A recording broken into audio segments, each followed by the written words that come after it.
नमस्कार श्रोते हो. दीपक रेगे कथाकथन चॅनलवर तुम्हा सगळ्यांचं मनापासून स्वागत. श्रोते हो, आज तुम्ही ऐकणार आहात विजय कापडी सरांच्या 2 in 1 या कथासंग्रहातली कथा. पण तत्पूर्वी अजूनपर्यंत जर तुम्ही चॅनल सबस्क्राईब केलं नसेल तर प्लीज चॅनल सबस्क्राईब करा. शेजारी घंटीचं चिन्ह बेल आयकॉन ते प्रेस करा. येणाऱ्या पर्यायातनं ऑल हा पर्याय निवडा. चला श्रोते हो, सुरू करूयात. विजय कापडी लिखित मी मदत पाहिजे का कडून मदत घेतो. मागच्या गुरुवारी मी मदत घेतली. मुख्य म्हणजे मला मदत मिळाली. बाकी मदतीसाठी म्हणून याचना करावी आणि लगेच मदत मिळावी असे योग माझ्या तरी आयुष्यात अगदी कमी आहेत. मागे एकदा भाजी बाजारातून घरी परतताना एक वेडी बाई हातात दगड घेऊन माझ्या मागे लागली होती. त्यावेळी भाजीची पिशवी तिथेच टाकून मी पोलीस दादा वाचवा मला असा आक्रोश करत रस्त्यावरच्या पोलिसाच्या आश्रयाला मदतीच्या अपेक्षेनं गेलो. मी पोलिसाच्या नावानं ठोकलेली ती आरोळी भल्या भल्यांच्या हृदयाला पीळ पाडून गेली. गारद्यांच्या कचाट्यात सापडलेल्या नारायणरावांनी मारलेली काका मला वाचवा ही सुप्रसिद्ध आरोळी सुद्धा माझ्या आरोळी पुढे फिकी ठरली असती असं जाणकारांचं मत पडलं. पण त्या वेड्याबाईचा एकंदर आवेश पाहून ड्युटीवरच्या त्या पोलिसानं सुंबाल्या ठोकलेला होता. आणि मग पुढे पोलीस, मागे मी आणि आम्हा दोघांच्या मागे हातात दगड घेऊन धावत सुटलेली ती वेडी. या अशा शर्यतीमुळे बऱ्याच जणांची करमणूक सुद्धा झाली होती. अशा तऱ्हेची विनोदी सिच्युएशन आपण जन्मात पाहिली नसल्याचं तिथल्या लोकांनी दुसऱ्या दिवसाच्या वर्तमानपत्रात छापून आलेल्या मुलाखतीत म्हटलेलं होतं. असो, तर सांगायचा मुद्दा असा की हवी तेव्हा मदत मिळणं हे माझ्या नशिबात नाही. पण मागच्या गुरुवारी मात्र असं काही घडलं नाही बरं का. ज्याच्यासाठी म्हणून मी अडून राहिलो होतो ते काम सुरळीत पार पडलं. मला मदत मिळाली. कदाचित मी मागच्या जन्मी केलेल्या सत्कृत्याचं ते फळ असावं. मदत पाहिजे का अशा मजकुराची पाटी लावून त्याखाली समोर टेबल ठेवून खुर्चीवर बसलेल्या एका इसमानं मला मदत केली. हल्ली स्टेशनावर स्टेशनच्या आवारात मदत पाहिजे का अशी भली मोठी पाटी लावून त्याखाली टेबल टाकून जांभया देत बसलेल्या मदतगार माणसाला तुम्ही पाहिलंच असेल. काय म्हणताय, मी खोटं बोलतोय? म्हणजे तुम्हाला काय म्हणायचंय ते आलंय बरं का माझ्या लक्षात. तुम्हाला म्हणायचंय मदत पाहिजे का वाली पाटी आणि त्याखाली ठेवलेलं टेबल आणि खुर्ची या जंगम वस्तू तुम्ही पाहिल्या आहेत. पण लोकांना अडचण वाटू नये म्हणून त्यांना योग्य वेळी मदत मिळावी या सद्भावनेनं रेल्वेनं ठेवलेला मदतगार मात्र कधीही तुम्ही पाहिलेला नाही. असंच म्हणायचंय ना तुम्हाला? पण परवा मी बोरीबंदर स्टेशनवर गेलो तेव्हा मात्र मला मदतगार दिसला बरं का. मी त्याला माझी अडचण सांगितली आणि मग त्यानं कर्तव्याला जागून मला मदत केली सुद्धा. एक मिनिट, म्हणजे काय झालंय ना ते मी तुम्हाला जरा संगतवार सांगतो.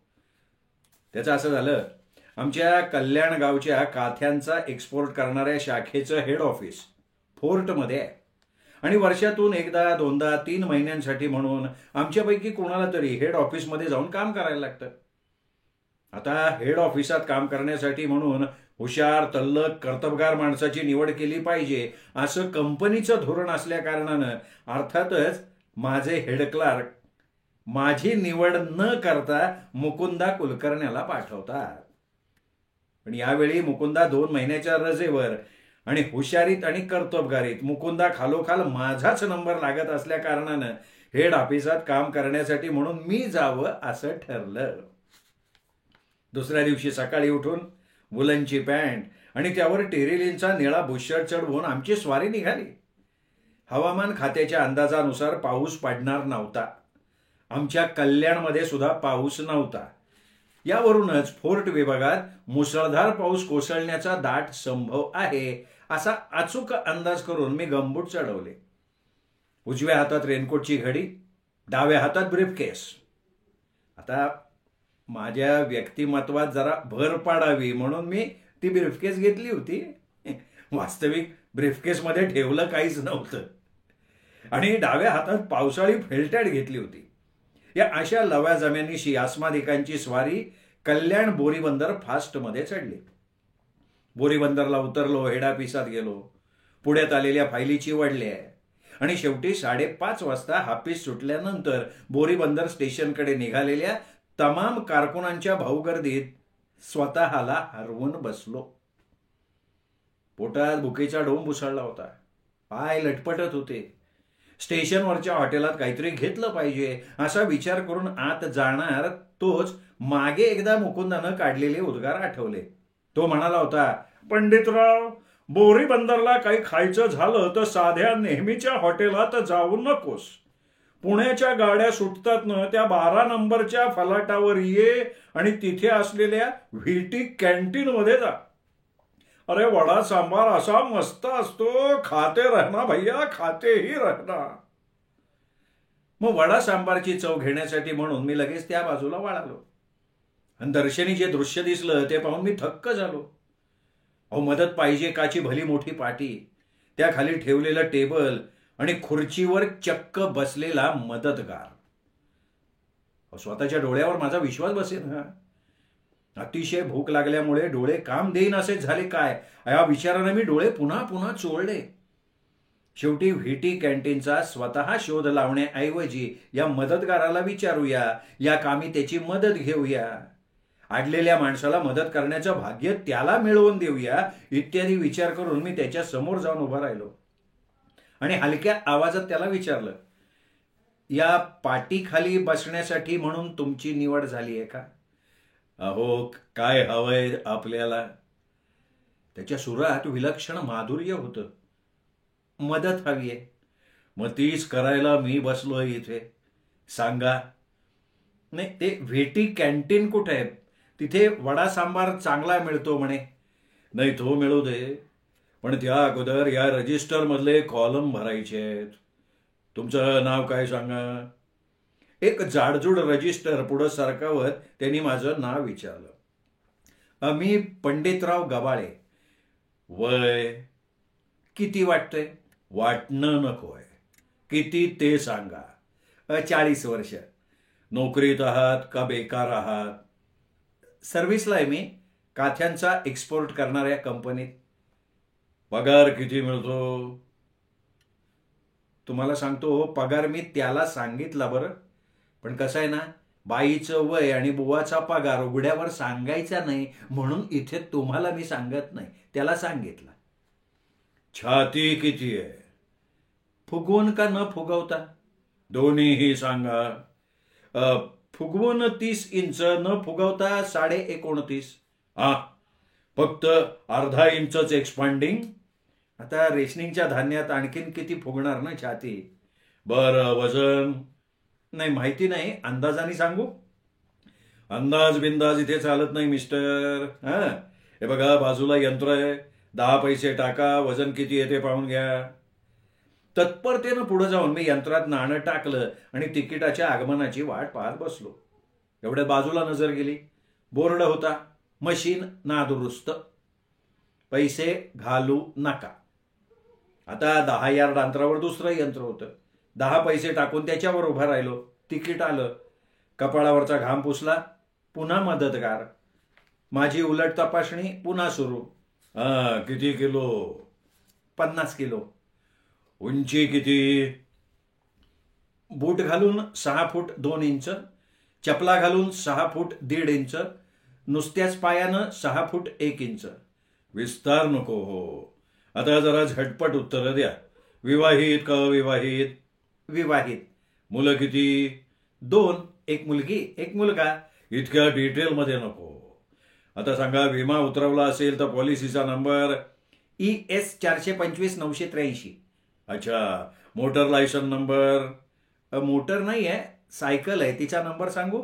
नको, तसा कॉलम नाही आहे इथे. Telephone number?